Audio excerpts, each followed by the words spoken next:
97.3 ESPN will be covering the Eagles this year. Training camp is less than a month away, man. Less than a month away. And Jeff will be there covering it for 97.3 ESPN. We look forward to that. So we'll have Jeff on throughout the football season, and you can get his coverage over at 97.3 ESPN.com for the season. And boy, oh boy, we got some stuff to dive into today. So let's dive right into it. You know, Jeff, a lot of times we've been talking about the Eagles this year. One of the things we really haven't discussed all that much is what a lot of people think. This team might not be all that good. So what are some of the things and reasons why this team might not be all that good? Well, they might need to get a number 2 cornerback. That's the start. They're not good. That's one of the reasons why. You're asking Jonathan Gannon to pretty much have – he has a hefty task on his hands. We got to be honest here, Mike. You know, it's Darius Slay and who else? Are we really going to trust Zach McPherson in that number 2 slot? He's probably ready to play right now, but that's asking a lot out of him. Avonte Maddox, I think he's due for a bounce-back season. If they have faith in him, great, but he's been too inconsistent for me to give him that type of a role right now. So I think they need to get a veteran in there. They need to make a trade, something. I'm not ready to go in the year with Darius Slay and Avonte Maddox and not much depth. They have Michael Jacquet back there during minicamp. I don't like that move. Zach McPherson is fine, but I don't want this kid thrown into the fire and then his confidence is completely shot by week 8. So quarterback is the number 1 reason why. If they do suck this year, that's going to be the reason. So is that the only reason, though? Like, is this a good team outside of the cornerback flaws that they have? Where else are they less than adequate? Well, if you talk to Chris Sims, again, I don't want to mention the guy's name, but I have to. Jalen Hurts has the arm of a high school quarterback, and if he's right about that and Jalen Hurts isn't good, Eagles aren't going to be good because we all know the NFL relies on quarterback play. I thought I saw enough out of Jalen Hurts in 4 games last year that makes me feel they're not going to be a 5-12 team or a 6-11 team. I think they can go at the very worst 7-10, but if Jalen Hurts isn't good, this team is going to be in the cellar of the NFC East, and they'll be looking at a top 5 draft pick, no doubt about it. Yeah, I know some area now. The Hurts thing about the arm strength. I mean, would you concur, or is that a preposterous notion? I mean, a lot of the talk about Hurts coming out was that he had very similar arm strength to some of the top quarterbacks that were taken in the draft last year.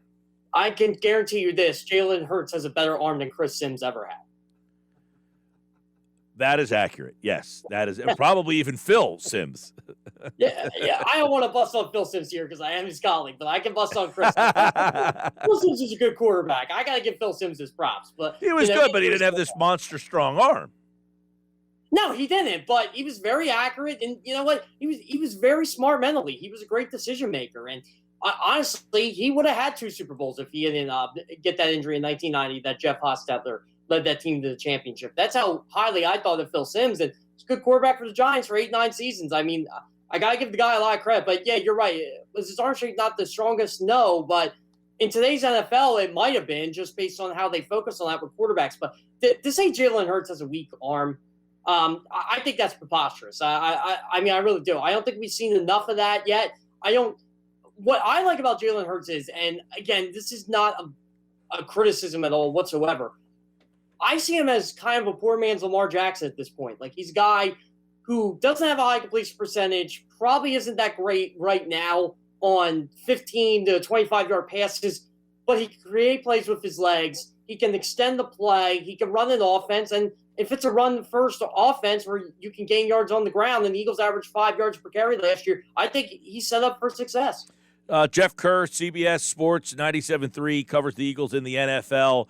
Now, you wrote about this today. We touched on it on Friday, the alternate helmets. So tell us why the Eagles and some of these other teams will not be wearing these throwbacks not this coming season, and maybe not the next season either. So the NFL already had their deadline for teams to submit their alternate uniforms for 2022, not 2021, 2022. So the Eagles already did it. They submitted their black alternate uniforms to the league, which they can wear up to 3 times a year. Yeah, again, the Eagles didn't know that the NFL was going to do this. The NFL just kind of, threw a memo out. Oh, look, look what's going to happen here. We're going to do alternate helmets, and you have to July 31st to submit them. But you have to have it be in correlation with the uniform you're going to wear. Well, that's great. Why couldn't the NFL give teams till July 31st to actually submit that third uniform for 2022? Instead, that's already submitted. So the Eagles already done that. Now, this is what I'm looking at. The Tampa Bay Buccaneers were pretty darn sure this was going to get done. So I have a feeling they didn't announce anything yet, but I have a feeling they submitted their orange creamsicle uniforms to the league already. So that they could be one of the teams to be the first to reintroduce the throwbacks. Same with the Atlanta Falcons. Their throwbacks are already in the wheel cycle. So they can basically just say to the league, hey, look, we're going to bring back our red helmets in 2022. The Denver Broncos, I know there was a debate on Twitter today. Is it baby blue? Is it royal blue? I guess it's royal blue. I put baby blue in there. I should know baby blue was the color of my high school color, but it is royal blue. So Denver, they're another team. They already got their throwbacks in there. All they have to do is submit a helmet. So teams like Atlanta and Denver, they should be set. Seattle, they can submit a gray helmet and wear that with their current uniform. That's fine. But the Eagles, no Kelly Green in 2022. We're not going to see it. Your colleague Cody Benjamin over at CBS Sports, he ranked the 2021 NFL head coaches. Now, before we look at what he thought of Nick Sirianni and some of these NFC East coaches, the number one guy on the list is no longer, everyone just says Belichick. He's the best. No longer. Is he, though? I don't know. What say you? Because he's got Andy Reid, the best, number one. All I got to say is, how's Bill Belichick been doing without Tom Brady? And I'm not talking last year either. I'm talking about his years with Cleveland. If you want to go body of work, Bill Belichick is not the same coach. He's like 6 or 7 games under 500 without Tom Brady. And you got to give Belichick credit because he was part of the brain trust that drafted Tom Brady. But if you want to go recent, Bill Belichick was not the best coach in the NFL last year. And I've heard Patriots fans say today, Cam Newton was a terrible quarterback last year, and he was able to win 7 games. He had all those opt-outs. Okay, well, he was the guy who picked Cam Newton. And those opt-outs outside of Donta Hightower, there wasn't much to brag with. Was Brandon Bolden really going to win you an extra game? Patrick Chung? No. They thought so highly of Marcus Cannon, they traded him. So, again, this is what I don't understand about Patriots fans. Oh, by the way, Andy Reid has a winning record against Bill Belichick since he joined the Chiefs. I guess people don't realize that either. So, right now, Andy Reid is the best coach in the National Football League. And I would put Bruce Arians in my top 5. I forget where Cody ranked him. I would put Bruce Arians in my top 5. He went with Bruce Arians, number 8 overall. His top 5 was Andy Reid, Bill Belichick, John Harbaugh, Sean Payton, Sean McDermott, Sean McVay. So if your name is Sean, you're probably going to be a pretty good NFL head coach. Pete Carroll, 7, Bruce Arians, 8. How about that? You got Sean McDermott with Eagles ties. Sean Payton coached for the Eagles at one point. John Harbaugh coached for the Eagles at one point, and so did Andy Reid. So 4 of the top 10 have come from this organization. Matt LaFleur was 9, and Mike Tomlin was number 10.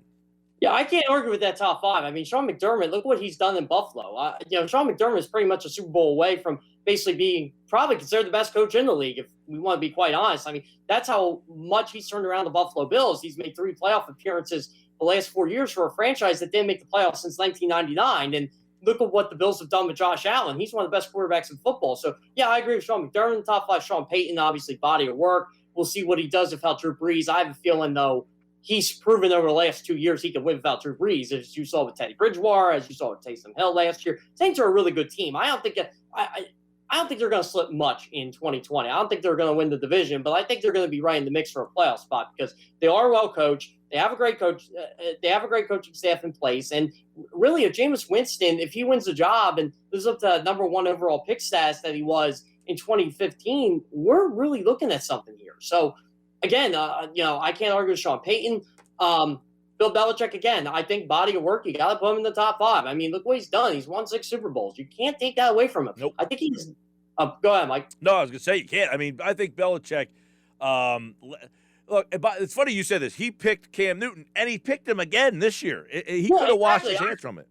If I'm Bill Belichick, I honestly would just go with Mac Jones and take my lumps. I mean, really, Mac Jones is the future of your franchise. It's not Cam Newton. In the NFC East, you have Ron Rivera, 17, Mike McCarthy, 23, Joe Judge, 26, and Nick Sirianni, 27. Fair or unfair? I don't know where to rank Nick Sirianni because we haven't seen him coach. So I guess Nick Sirianni 27 is fair. I like how Cody doesn't think as highly as Joe Judge. I don't think highly of him either. I really think he's more the Ray Rhodes type. Rah, rah, rah. Let's motivate. We're going to outwork you. Well, that's great. Outworking you works till teams get tired of it. And when do teams get tired of it? When they either A, are burn out, or B, start losing. And so I don't think too highly of Joe Judge right now. I know Giants fans like to toot their horn that they were 6-10 last year. Well, 6-10 isn't good. So yeah, I think that's fair for Joe Judge. Mike McCarthy, I guess you could put him higher based on the Super Bowl, but really, what has he done outside of that? I mean, the Packers are 15-1 and he lost their first playoff game. It's been a lot of questionable coaching decisions. I don't know. I can't trust Mike McCarthy here, and I agree with Cody. I think Ron Rivera is far and away the best head coach in this division right now. Certainly the most. McCarthy has a Super Bowl. Rivera, I was to say, certainly the most accomplished, but then you forget McCarthy won that Super Bowl. But Rivera had a team that went to the Super Bowl. So you got those two guys who obviously have way more experience than the other two. Joe Judge, jury's out. Yeah, exactly. We don't know yet. We'll find out a little more about Joe Judge this year. And even then, I don't even know if I want to judge him after 2 years, to be quite honest with you. I always like to give 3 or 4 years for a head coach before you actually can him. I mean, unless the Giants go belly up this year, which I don't think that's going to happen. I mean, but say the Giants go 8-9 this year. That's not enough to can Joe Judge. I will say that's enough for improvement. That's enough for him to get another year. But there will be pressure on this guy to win football games this year. I'll tell you that much. Interestingly enough, Sirianni was 27th, Urban Meyer was 28th, and Robert Saleh was 29. Saleh was a guy that a lot of people thought maybe was one of the better head coaching hires, but Cody's saying no, he likes Sirianni better. I think it's more of his formula. I think he used offensive coaches to kind of trump the defensive philosophy, and Robert Saleh has that defensive philosophy. Now, I know he brought Mike LaFleur over, related to Matt LaFleur, to be the offensive coordinator, and LaFleur's going to run the offense there. And that, look, maybe the Jets are set up for long-term success. They have an emerging rookie running back, and Michael Carter I really like. I really like their draft. I think they are doing the best job they can to set Zach Wilson up, but they're still the Jets, and we need to see progress here. Maybe Cody thinks Sirianni can turn the Eagles around quicker than anybody else because they have the offensive and defensive lines in place. I like what he said about Sirianni. He says, anyone who laughed at the puppy dog nervousness of his early press conferences may see this too high, but he was a prototypical hire for Jeffrey Lurie, whose track record of hiring head coaches is strong. At 40, he brings youth and energy to an offense that got stale fast, plus 3 years of rock-solid OC work under Frank Reich. The bar is also relatively low, despite the team winning it all in 2017. So you're right. It seems that he kind of likes the potential of Sirianni more so than some of the other new coaches. And that includes, I think Brandon Staley was the highest rank of the new coaches. Art Smith, by the way, was 21. Yeah, Art Smith, I do like that hire for the Falcons. I just wish they would have kept Julio Jones so they could embrace the full power of an Arthur Smith offense. Titans had a really good offense since Ryan Tannehill has been the starting quarterback. Everybody wants to look at Derrick Henry, but, man, you got to give credit where credit's due to how Arthur Smith really turned around Tannehill's career. Tannehill is one of the top 5 quarterbacks in football right now. All right, Jeff Kerr, follow him on Twitter for all the Eagles and NFL news. And, of course, you can read Jeff at CBS Sports. He's at Jeff Kerr CBS. He'll be covering the Eagles for this football season for 97.3 ESPN. We'll talk to Jeff throughout the football season, the offseason, and more. When Eagles news happens, Jeff will be all over it. He'll be at training camp. And I hope they're letting you guys back in the locker room this year. I hope so too. I mean, if they don't, they don't. But it'll be nice to be on that practice field and smelling that freshly cut grass, if you will. I'm just excited for Week 1. If you want to be quite honest, I'm excited for Week 1 of training camp because, as Sirianni has suggested, competition, and there is a lot of competition around this roster for this season. There's going to be a lot of fun and intriguing storylines I'm really looking forward to telling this year, especially with some of the younger players on this team. I feel like that because of all the Zoom meetings and stuff, we haven't really gotten a glimpse of these younger players yet. All right, Jeff Kerr at Jeff Kerr CBS, and he joined us here on the Sports Bash. Thanks, Jeff. Yep, sounds great. Thanks, Mike. All right, there he is. Jeff Kerr back on Wednesday. We'll do more NFL with him.